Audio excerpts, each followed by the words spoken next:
Olá, alunos! Bem-vindos ao Contraturno Digital. Eu sou o professor Denilson, de Língua Portuguesa, e vou acompanhá-los nesse momento. O que vamos aprender hoje? Colocando aqui do lado o título da nossa aula, Vem Argumentar Comigo. Especificamente, vamos estudar estratégias argumentativas. Vamos verificar como podemos utilizar argumentos variados para defender um ponto de vista, uma tese. Estão curiosos? Venham comigo!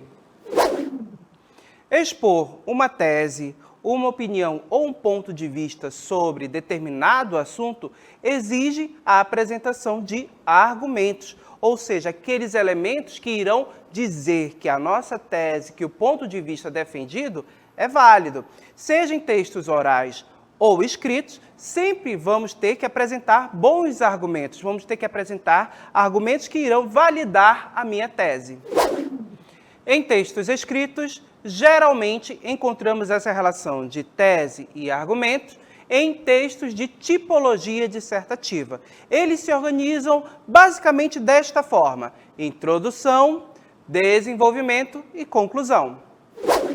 Nas práticas sociais que exigem a apresentação de um ponto de vista, de um posicionamento, nós precisamos apresentar argumentos. Essa apresentação de argumentos nada mais é do que argumentação, ou seja, o ato de argumentar, de apresentar argumentos para defender um ponto de vista. E existem estratégias, que são as estratégias argumentativas, que nós podemos utilizar para defender pontos de vista, ou seja, a tese de um texto. Vamos conhecer algumas estratégias argumentativas? Então vamos lá. A primeira delas, comprovação. A comprovação é uma estratégia argumentativa que vai fazer uso de pesquisas, de dados estatísticos e estudos. Tudo isso daqui vai funcionar como prova concreta para comprovar uma ideia, um pensamento, aquilo que está sendo apresentado lá no texto escrito. Temos aqui um texto que faz uso dessa estratégia argumentativa. Acompanhem comigo a leitura. As mulheres brasileiras são maioria minorizada. De acordo com dados do PNAD, Contínua, Pesquisa Nacional por Amostra de Domicílio Contínua, 2019. O número de mulheres no Brasil é superior ao de homens. A população brasileira é composta por 48,2% de homens e 51,8% de mulheres. Apesar disso, elas sofrem discriminação de todo tipo, além da violência simbólica e da eliminação física pura e simples. A cada hora e meia, uma mulher é assassinada no Brasil, segundo números levantados pelo Núcleo de Estudos da Violência da USP e o Fórum Brasileiro de Segurança Pública. Informações tristes desse texto, não é, gente? Mas vamos analisar aqui como ele utiliza as suas estratégias argumentativas. Então, acompanhem comigo. A ideia que esse texto defende é exatamente que as mulheres brasileiras são maioria minorizada, ou seja, nós temos um grande número de mulheres que são tratadas como minoria, certo? Ou seja, são tratadas de forma desigual. E observem que, para defender essa ideia, ele fez uso de argumentos. E temos aqui exatamente a comprovação. Observem que, para comprovar essa ideia, se utilizou dados estatísticos. Olha só esse argumento de número 1. A população brasileira é composta por 48,2% de homens e 51,8% de mulheres. E percebam que essa informação, esses dados, não vieram de qualquer lugar. Eles foram extraídos de um estudo científico sério, certo? E aí tem a indicação da fonte, olha só, o PNAD Contínua, que foi uma pesquisa que identificou esse quantitativo, chegou a esses dados, ok? Outro argumento nós vamos ter aqui, olha só, elas sofrem discriminação de todo tipo, além da violência simbólica e da eliminação pura e simples. A cada hora e meia, uma mulher é assassinada no Brasil. Percebo que é um outro dado científico, essa questão do horário, né? E em cada momento, de acordo com essa hora, cada hora e meia, uma mulher morre, infelizmente. E perceba que essa informação não foi retirada de qualquer lugar, certo? Ela veio também de um estudo sério, Núcleo de Estudos de Violência da USP, certo? Então perceba que essas informações, a comprovação, foram utilizadas aqui para defender a ideia de que as mulheres são maiorias, mas que são tratadas como minoria, ou seja, tratadas de forma desigual na nossa sociedade. Vamos conhecer outra estratégia? Outra estratégia argumentativa é a citação. Nessa estratégia, nós podemos utilizar pessoas consagradas ou especialistas em determinado assunto para defender a nossa ideia, o nosso ponto de vista lá no texto.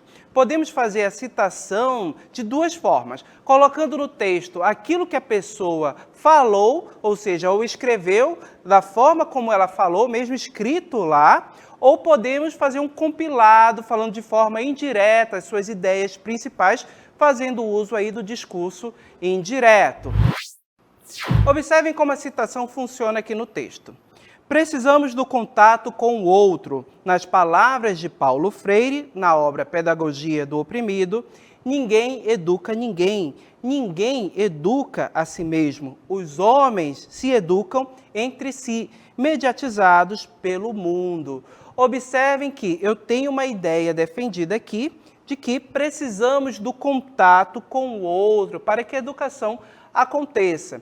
E observem que para defender essa ideia, pegou-se as palavras de alguém que é especialista na área da educação. Quem é essa pessoa? Paulo Freire. E se utilizou delas no texto para comprovar essa tese, esse posicionamento. Então, a citação foi direta. Eu tenho aqui as palavras de um especialista ajudando a comprovar a ideia principal, a ideia, ou seja, a tese defendida.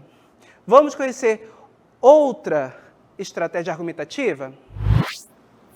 A última estratégia argumentativa que vamos conhecer hoje é a alusão histórica. É quando nós recorremos a fatos históricos, acontecimentos da história da humanidade para justificar, para defender uma ideia lá no meu texto. E aí nós podemos pegar fatos diversos, como a queda do Muro de Berlim, Primeira Guerra Mundial, o voo de Santos Dumont, certo? Então, são fatos, acontecimentos que eu posso utilizar no meu texto para defender o meu ponto de vista. Vamos observar um texto que faz uso da alusão histórica? Venham comigo. Observem como funciona a alusão histórica no texto. Que mudanças no clima afetaram a humanidade? Não é exagero dizer que a história da humanidade sempre esteve ligada às transformações climáticas, sobretudo até o século XX, quando ainda não havia tecnologia suficiente para tornar mais toleráveis as variações bruscas ou prolongadas de tempo e temperatura. Observe que logo aqui no início do texto a gente já tem uma ideia defendida, a tese. Qual é? Observem que a tese defendida é: a história da humanidade sempre esteve ligada a transformações climáticas. E percebam que nesse texto o autor foi buscar em fatos históricos a comprovação dessa tese. Então, observem aqui. Em 1788, a seca causa a quebra de safras e espalha a fome. O fato contribuiu, ainda que secundariamente, para a Revolução Francesa em 1789, como lenda. Observe que aqui teve um resgate histórico de um fato da humanidade, um acontecimento. Qual foi? A Revolução Francesa. E percebo que uma das causas que levou à Revolução Francesa, que mudou os rumos da história humana, foi exatamente a seca prolongada em 1788. Percebam que é um fato histórico utilizado para comprovar a tese apresentada lá no início. Vamos agora praticar? Vamos ao nosso exercício.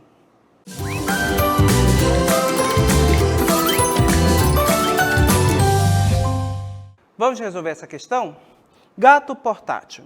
Bichanos de apartamento não estão condenados a viver confinados.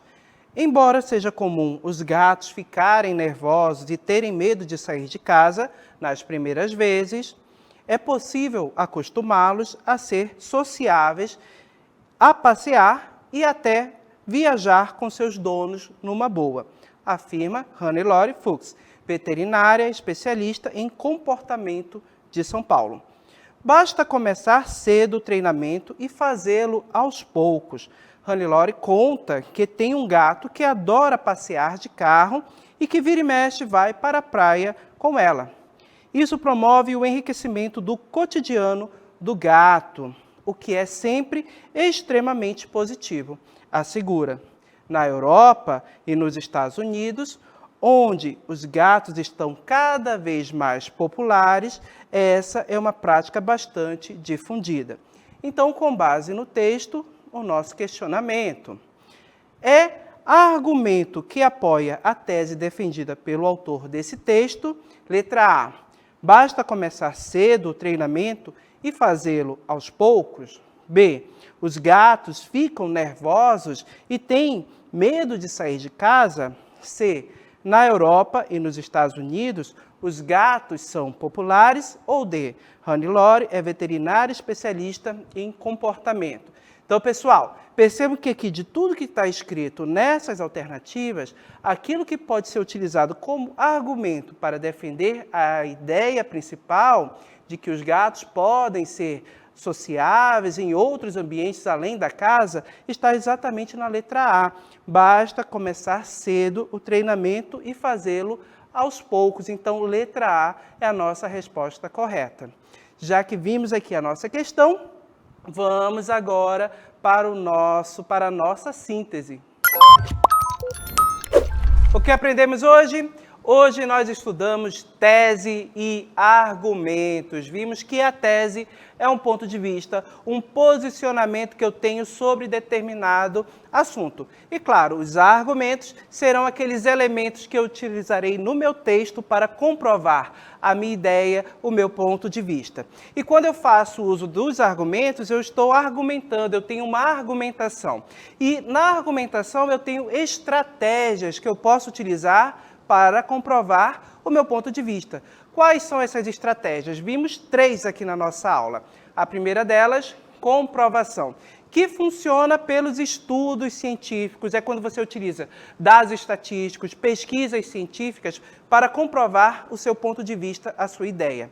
A citação é quando você usa especialistas, pessoas que têm um conhecimento aprofundado em determinada área, em determinado assunto, e você pega as ideias dessa pessoa para comprovar o seu ponto de vista. E a outra estratégia foi a alusão histórica. É exatamente quando você recorre a fatos históricos da humanidade para defender o seu ponto de vista, a sua tese. Tá bom? E como você pode aprender cada vez mais? Basta acessar o nosso caderno digital de atividades e resolver os exercícios. Assim você continua desenvolvendo habilidades que irão ajudar você no futuro, certo? Agradeço a participação de todos e espero encontrá-los em breve. Tchau!